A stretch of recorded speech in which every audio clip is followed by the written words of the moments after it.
The battle for Hollow Ridge.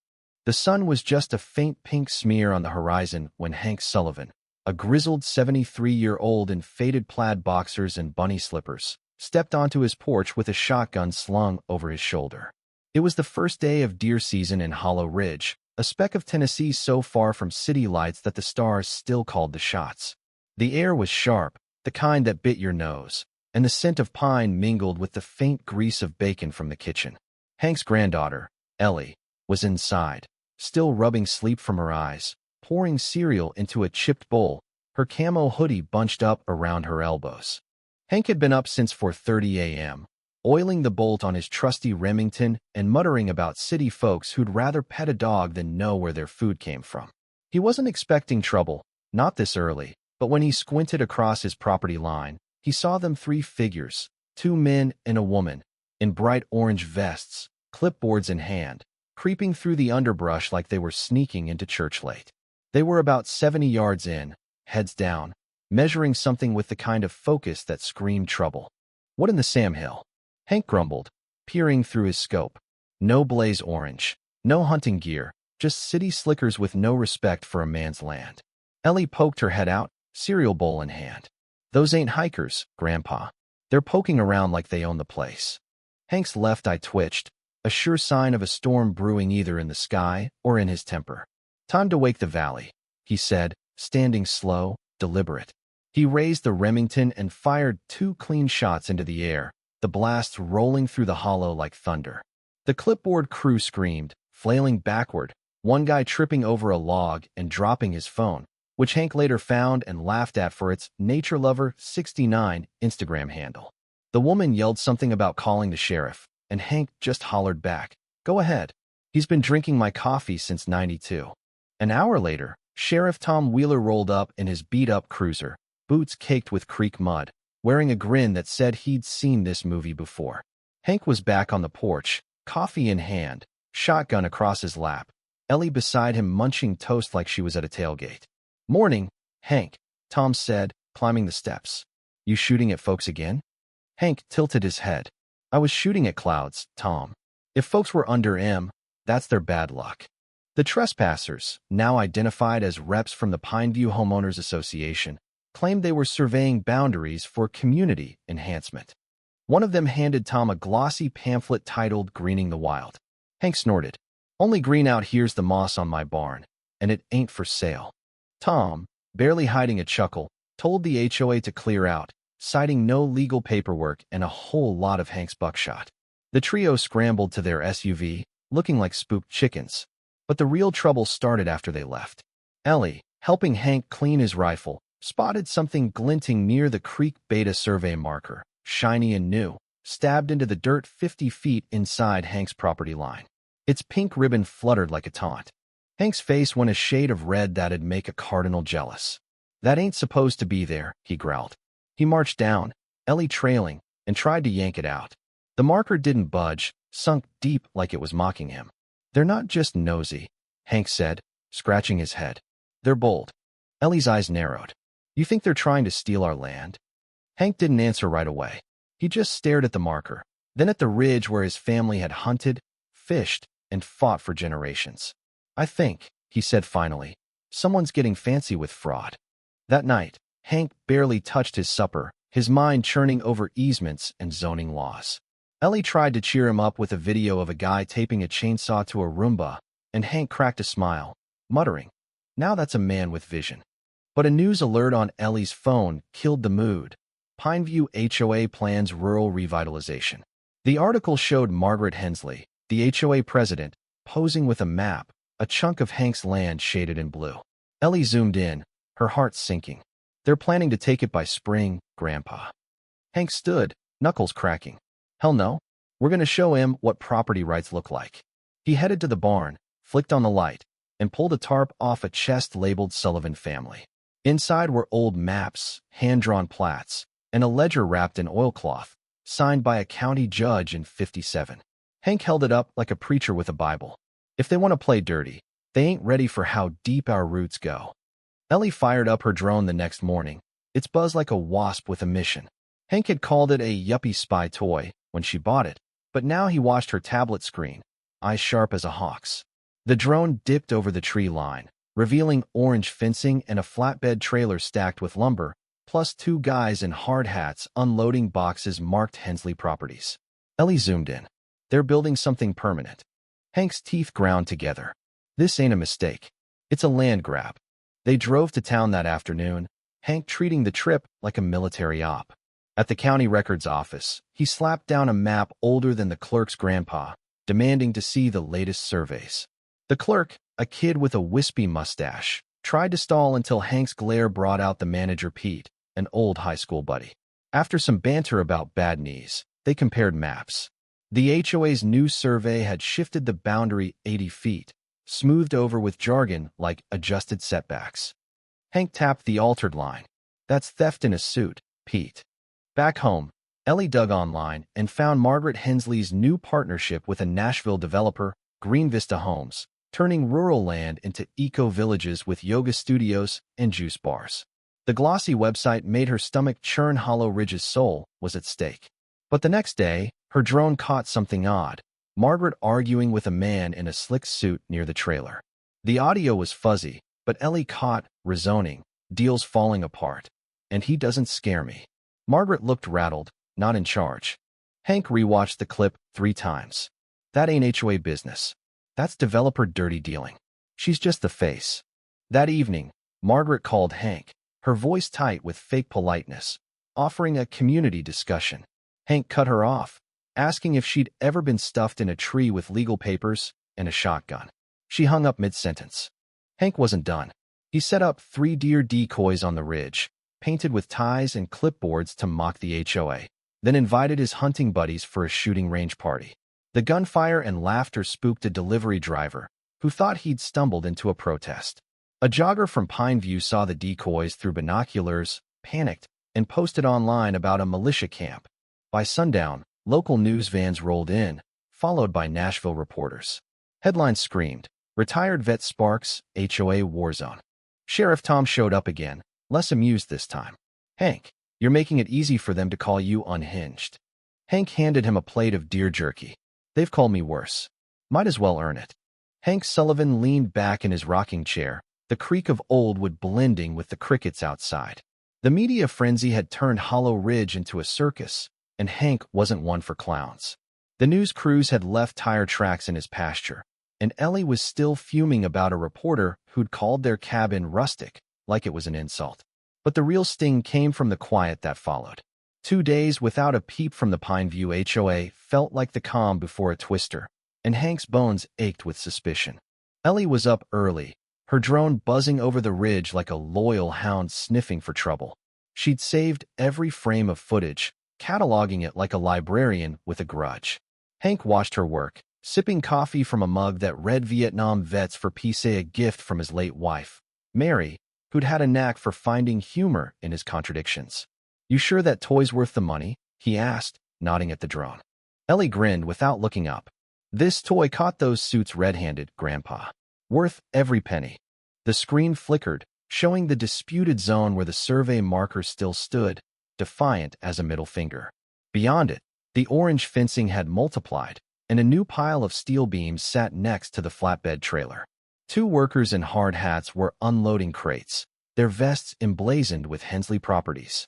One of them spotted the drone and chucked a rock, missing wildly and smacking his buddy's shin instead. Ellie laughed so hard the tablet shook, but Hank's jaw tightened. "They're doubling down," he said. "Time to bring some heat." They headed to town again, Hank gripping the wheel of his '78 Ford like it was a weapon. The county records office was a squat brick building that smelled of dust and bureaucracy. Hank marched in, Ellie at his side, and demanded every document tied to Pineview's survey. The clerk, a kid named Dylan with a mustache that looked like it was still auditioning, stammered about restricted access. Hank slammed his old map on the counter, yellowed and creased but clear as day. "This predates your mama's birth, son. Fetch someone who knows paper from kindling." Dylan scurried off, returning with Pete, the manager, who greeted Hank with a handshake and a grin.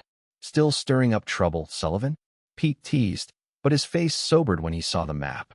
They spread out the HOA's latest filings, and the truth hit like a slug of bad whiskey.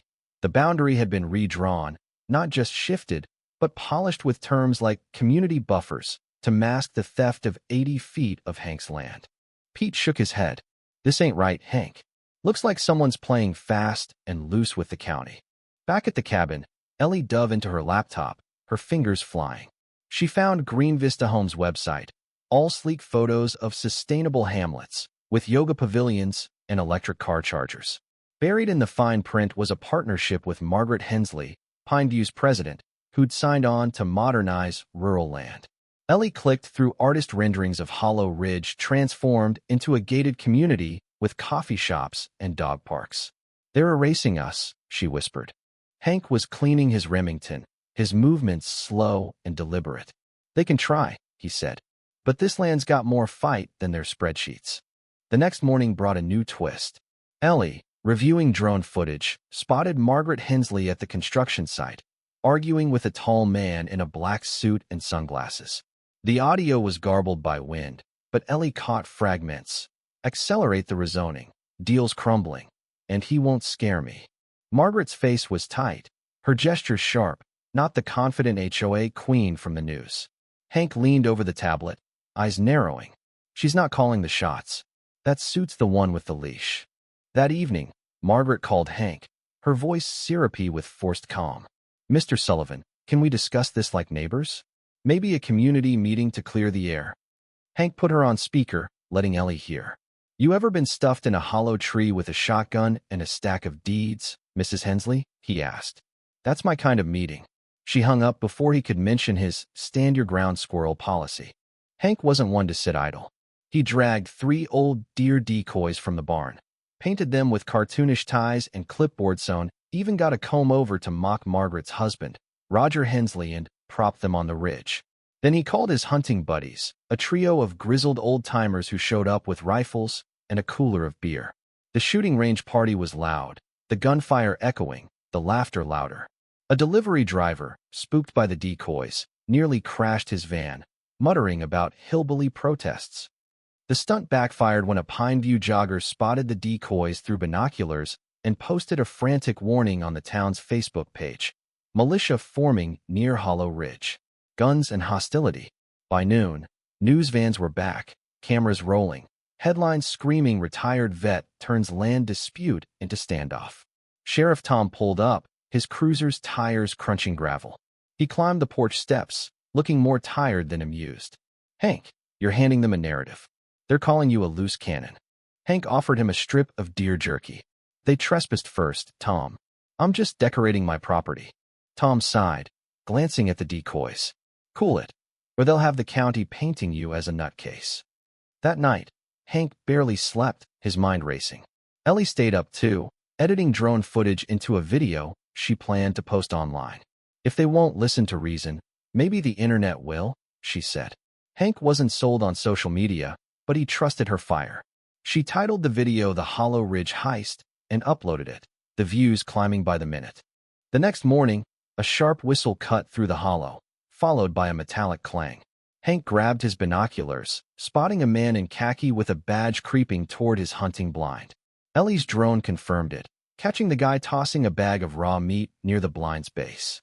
He's baiting it, Ellie gasped. Trying to frame you for poaching. Hank's grip on his thermos tightened. That's not just sneaky. That's criminal. Enter Jake, Hank's nephew, who rolled in like a one-man SWAT team. His olive green truck, with tires too big and a Texas plate reading FR33DOM, roared up the drive. Jake hopped out, sporting a Kevlar vest, sunglasses, and a GoPro strapped to his chest. Heard the HOA's trying to turn your deer stand into a smoothie bar? He said, grinning. Thought you'd need backup.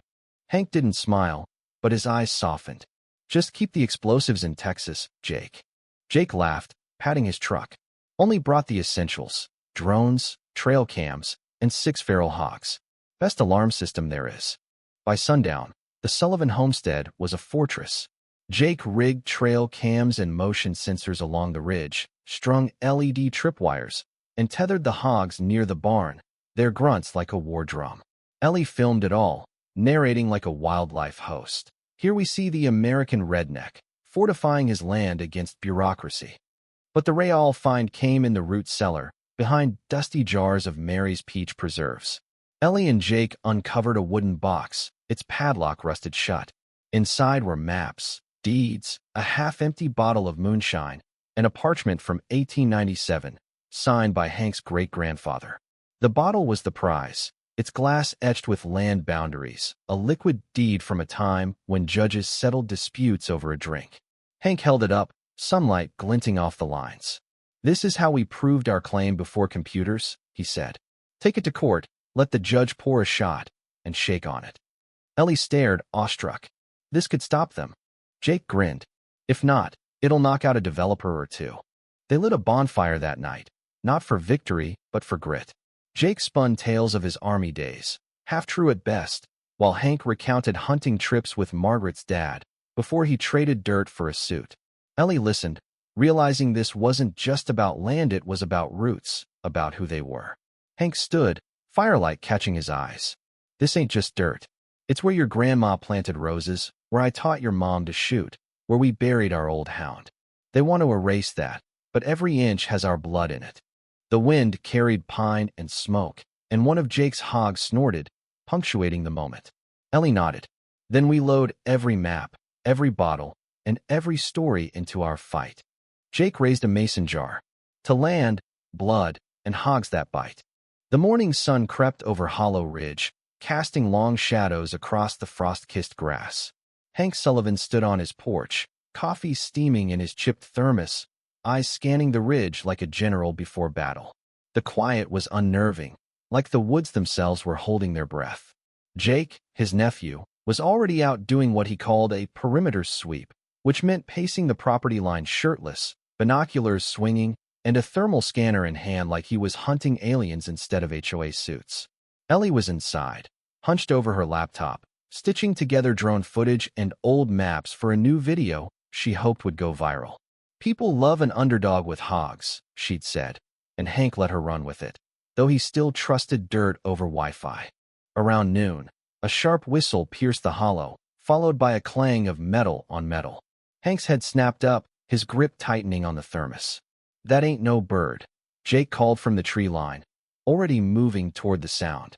Hank grabbed his binoculars and spotted a figure in khaki, a badge glinting on his chest, creeping toward the old hunting blind. Ellie's drone was already airborne, its feed showing the man tossing a plastic bag of raw meat near the blind's base. "He's baiting it," Ellie said, her voice low with anger. "Trying to pin you for poaching, Grandpa." Hank's eyes darkened. "That's not just dirty. That's a felony wearing a name tag." Jake, never one for subtlety, slipped into the brush with a rope and a bottle of cider. 10 minutes later, the man stumbled out of the woods, hands tied, pants soaked from a creek tumble, and a note taped to his chest. "Next time, bring better bait." Jake had left him propped against a log with a cup of cider, a gesture of Southern hospitality with a twist. When Sheriff Tom Wheeler arrived, called by the man's frantic radio, he found the scene oddly serene. Hank explained with a straight face, "Fellow wandered into my hog pasture, looked lost. Thought we'd help him relax." Tom confiscated the meat, promising to check the man's credentials.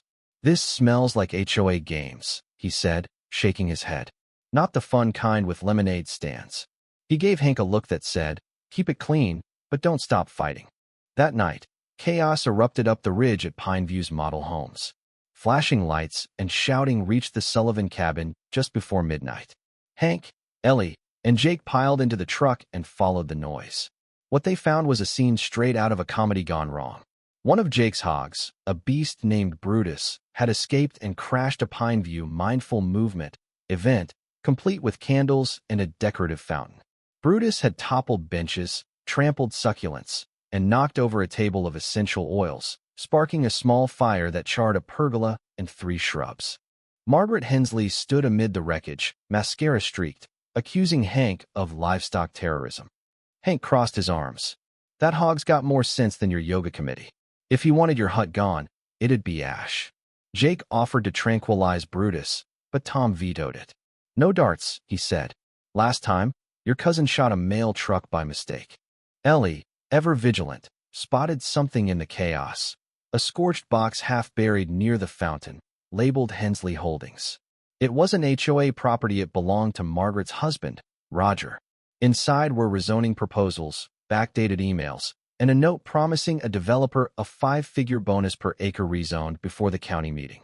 The hog had uncovered a scandal, and Sheriff Tom's face hardened as he read the papers. "This could sink Roger," he muttered. "If it reaches the planning commission, heads will roll." Jake crowned Brutus with a tinfoil hat, dubbing him Commander of Chaos. Ellie edited the hog riot into her video, now titled The Great Hollow Ridge Hog Uprising, and posted it. By morning, it had thousands of views, with comments calling Brutus a hero and Roger a crook. Hank sat by the fire, a rare smile tugging at his lips. "They thought we were just hillbillies," he said. "Didn't expect the woods to bite back." Ellie nodded. "We've got proof now, Grandpa. Real proof, thanks to a pig." Hank raised his mason jar. "To dumb luck, smart hogs, and enemies too cocky to bury their lies." The next day, a courier dropped off a thick envelope with the county seal. Hank opened it slowly, half expecting a prank. Inside was a complaint from Margaret Hensley, accusing him of reckless endangerment, harassment, and obstructing a lawful survey. Ellie read the legalese aloud while Hank tossed peanuts to a squirrel on the porch rail. "They say you threatened them," she said. Hank smirked. "They trespassed during deer season. I was kind. I could have handed him earplugs and a map." The complaint included a court order barring Hank from his hunting blind, citing safety concerns. That cut deep. The blind wasn't just a perch. It was where Hank went after Mary died, where he talked to her memory in the quiet. Ellie saw the flicker in his eyes, a wound he'd never voice. "They're trying to take your sanctuary," she said softly. Hank stood, grabbing his rifle. "Let's see who's rumbling up the road first." The dust cloud revealed Jake's truck, back from a supply run. He hopped out, grinning, a GoPro still strapped to his chest. "Brought more trail cams and some legal advice from a buddy in Texas," he said. "Also, the hogs are happy, but Brutus is eyeing the neighbor's roses." They spent the day fortifying the homestead. Jake rigged more cameras. Ellie mapped GPS coordinates of the disputed zone, and Hank cleaned his rifle, his mind on the blind. That evening, as the sun dipped low, a distant rumble broke the silence. Hank tensed, but Ellie recognized the sound. "That's Uncle Ray's truck," she said. Ray, Hank's younger brother, rolled up in a beat-up Chevy with a Tennessee plate reading JR1T. A former Marine with a beard like steel wool, Ray had a reputation for fixing problems with either a wrench or a fist. He climbed out, a duffel bag slung over his shoulder. "Heard you're fighting city folk with clipboards," he said. "Figured I'd bring some extra muscle." Hank grunted, which was as close to a hug as Ray would get. "Just don't start a war before supper." Ray laughed, opening the duffel to reveal more trail cams, a stack of legal books, and a jar of his homemade hot sauce, labeled Burn Notice. "Let's make him sweat," he said. Ellie filmed Ray setting up cameras, narrating, "The Sullivan clan grows stronger, ready to defend the hollow with grit and spice." The next morning, Ellie caught new drone footage. Roger Hensley himself, sneaking onto their land at dawn, hammering in another survey marker.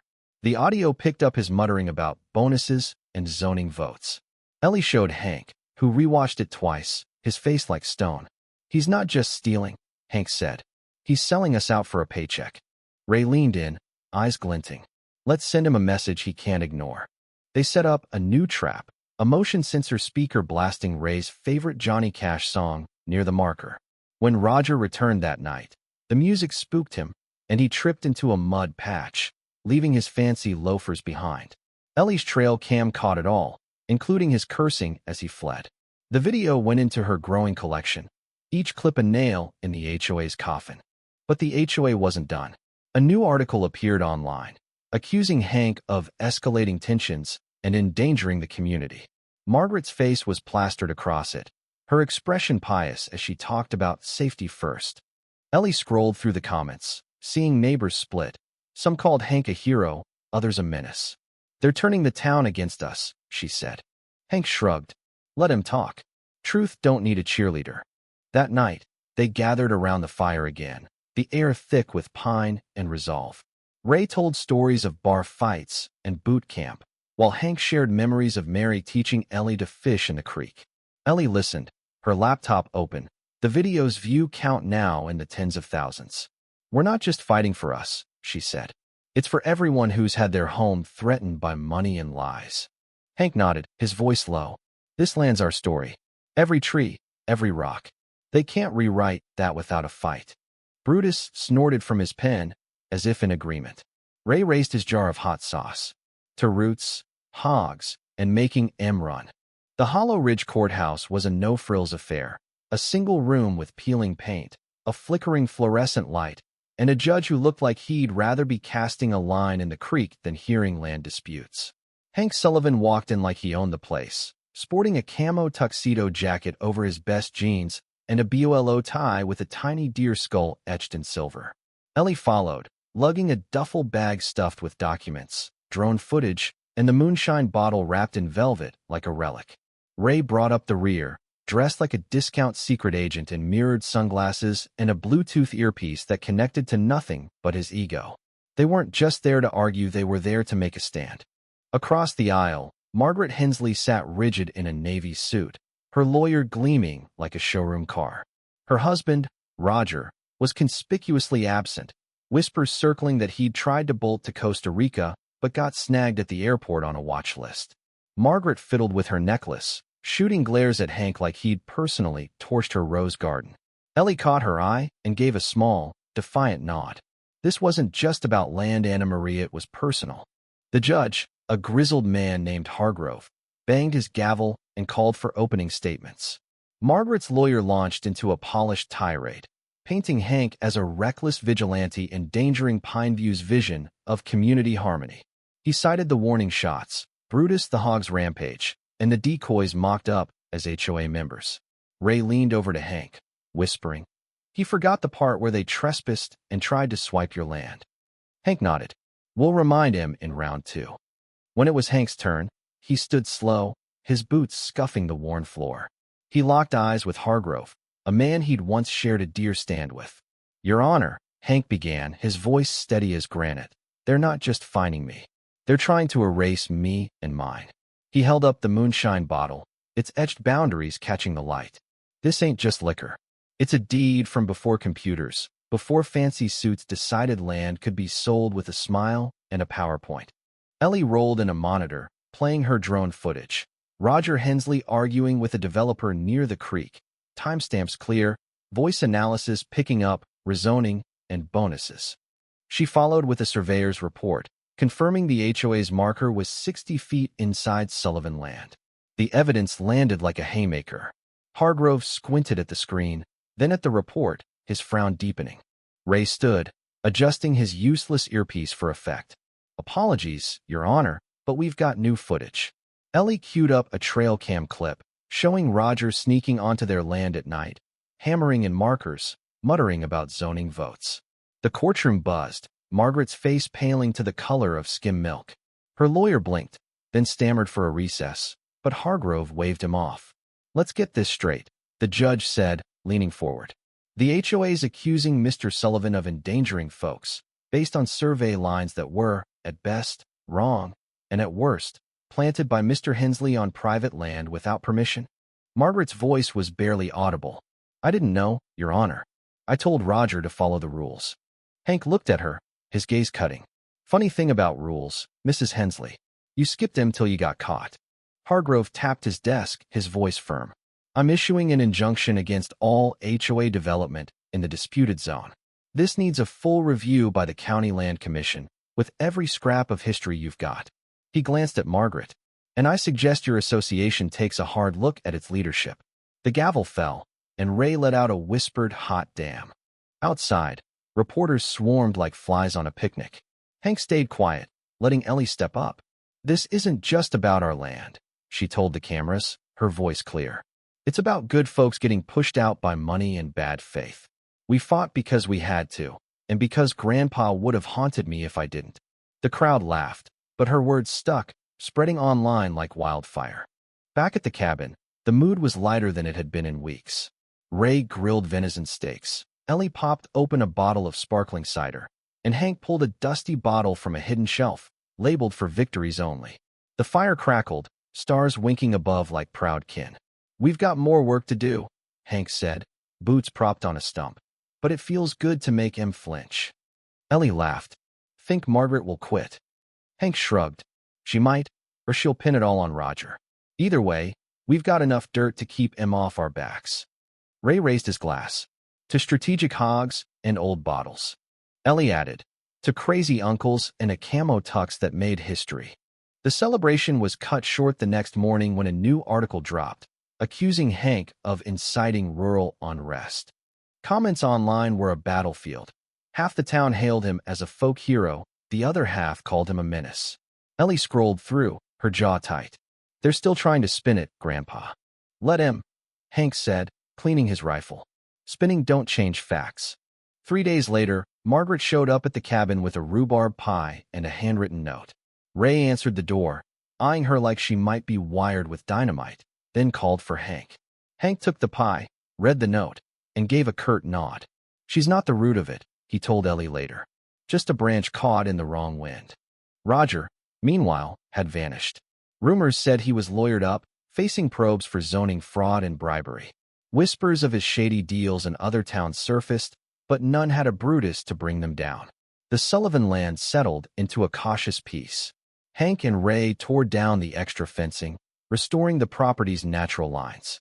Ellie planted saplings by the creek, naming them Hope, Grit, and Brutus too, with little acorn-shaped markers. Hank stood by them one evening, arms crossed, staring like he saw Mary's ghost in the branches. The fight wasn't over, but the tide had turned. Ellie's video was nearing 1 million views, with comments from across the country cheering the Sullivans. A documentary crew reached out, wanting to feature them in Backwoods Justice. Hank wasn't keen.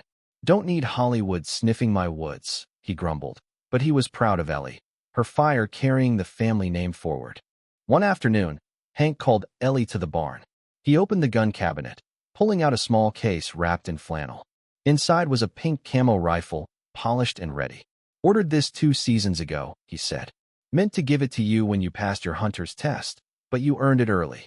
Ellie's eyes widened, her fingers tracing the stock. This is real, right? Not like that paintball gun you gave Ray. Hank chuckled. Real as you are. You're a Sullivan hunter now. Ray hooped from the yard. Another one for the clan. The legacy lives. Ellie tucked the rifle under her arm, its weight feeling like home. The land was safe, for now, but the fight had changed her. It wasn't just Hank's Anna Marie, it was hers, earned in sweat and strategy. The first light of dawn settled over Hollow Ridge like a warm blanket, the kind of morning that felt like the land itself was exhaling after a long fight. Hank Sullivan woke without the usual weight on his chest, his hand pausing halfway to the shotgun by his bedside. He smiled, a rare thing before coffee, and poured a cup instead, the bitter aroma filling the cabin like a memory of simpler days. Outside, Brutus the hog grunted from his pen, now upgraded with a weatherproof roof and a sign reading Retired Hero, Do Not Disturb. Ray was yelling about a missing boot, swearing Brutus had a vendetta, while Ellie sat on the porch swing, her laptop glowing as she checked the view count on her latest video. The Great Hollow Ridge Hog Uprising had gone viral, racking up over 1 million views. Comments poured in from across the country, some calling Hank a legend, others debating whether his warning shots were justified or reckless. A documentary crew had emailed again, pushing for a feature called Backwoods Justice. Hank wasn't sold. Don't need city folk turning my creek into a movie set, he told Ellie, but his eyes softened with pride. She'd fought as hard as he had, maybe harder, and the land was as much hers now as it was his. The remnants of the battle lingered, a few trail cam posts, a stack of protest signs, and the abandoned construction trailer towed back up the ridge after the court's injunction. Margaret Hensley had resigned from the Pineview HOA, her public statement a mix of apology and deflection, blaming Rogers' independent ambitions, while preaching community unity. Nobody bought it, but nobody cared much either. Her absence was victory enough. Roger was gone, too, tangled in legal probes for zoning fraud and bribery. Whispers of his shady deals in other towns surfaced, but Hollow Ridge had been the one to bury him, thanks to a hog and a stubborn old man. Hank and Ray spent a morning tearing down the last of the tripwires and extra fencing, letting the land breathe again. Ellie planted more saplings by the creek, adding one labeled Mary's shade in honor of her grandmother. Hank stood by them one evening, arms crossed, staring at the tiny trees like they held secrets only he could hear. Your grandma would have loved this fight, he said to Ellie, his voice low. She'd have baked those HOA folks a pie laced with hot sauce. Ellie laughed, picturing it. She'd have had Brutus deliver it. Life settled into a new rhythm. The deer returned to the wood's edge, their tracks crisscrossing the frost. The birds sang brighter, as if the hollow itself was healing. Ellie's video kept gaining traction, sparking debates online about property rights, corporate greed, and whether Hank's tactics were heroic or unhinged. Some called for stricter laws on HOAs. Others argued he'd gone too far with the decoys and gunfire. Ellie read the comments aloud one night, amused by the split. Half the internet wants to knight you, Grandpa. The other half wants you in a straitjacket. Hank shrugged, whittling a stick by the fire. Let him argue. Keeps him out of my yard. One quiet afternoon, Hank called Ellie to the hunting blind, newly repainted and free from court orders. They climbed up before sunrise, the air crisp and still, the woods wrapped in that sacred hush only dawn could bring. Ellie carried her new pink camo rifle, its weight a steady comfort. They sat in silence, the kind that didn't need words, watching the tree line for movement. A buck appeared, massive and deliberate, its antlers like polished ivory against the mist. Ellie raised her rifle, her breath slow, her aim steady. Hank watched, saying nothing. She held the shot for a long moment, then lowered the barrel. He's too beautiful, she whispered. I don't need to shoot him to know I can. Hank nodded, a flicker of pride in his eyes. That's the line, Ellie. Between hunting and killing. You feel it, you respect it, and you let it walk when the moment ain't right. The buck stared at them, then vanished into the brush, silent as a ghost.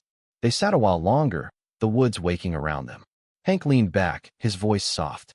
Some fights you win with noise warning shots, hogs tearing up yoga tents. Others you win with patience, sitting still, reminding the world you're not going anywhere.